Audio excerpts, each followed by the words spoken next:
Moments with God, a time of reflection for every day. March 28th. In God's time.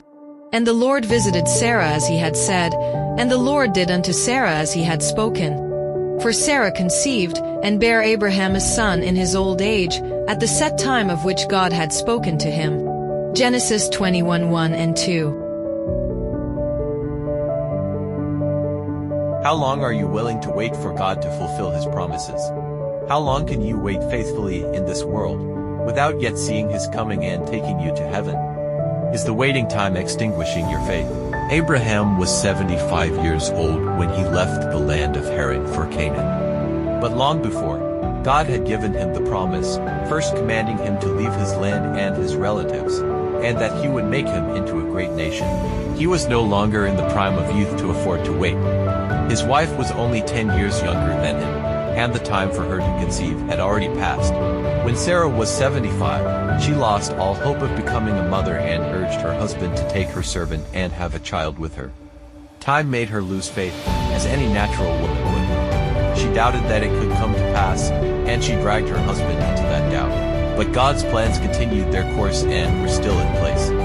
Despite their doubts, the Lord had not changed His timing for them. He blessed them with a son.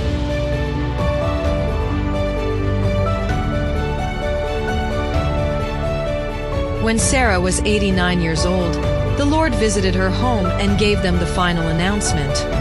Next year, He told them Sarah would have a son, and that was God's timing.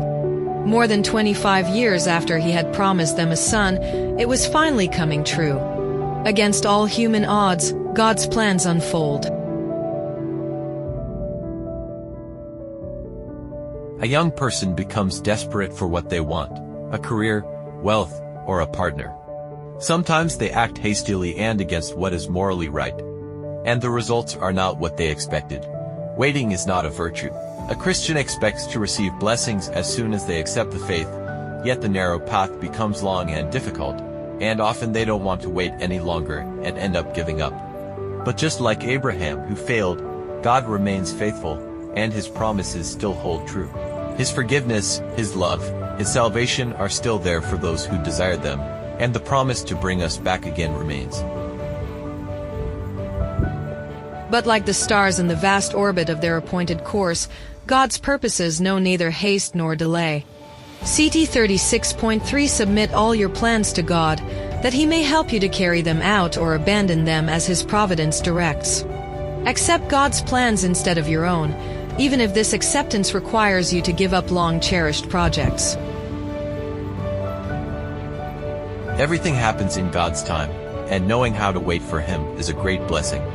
But be careful that your faith doesn't waver during the waiting.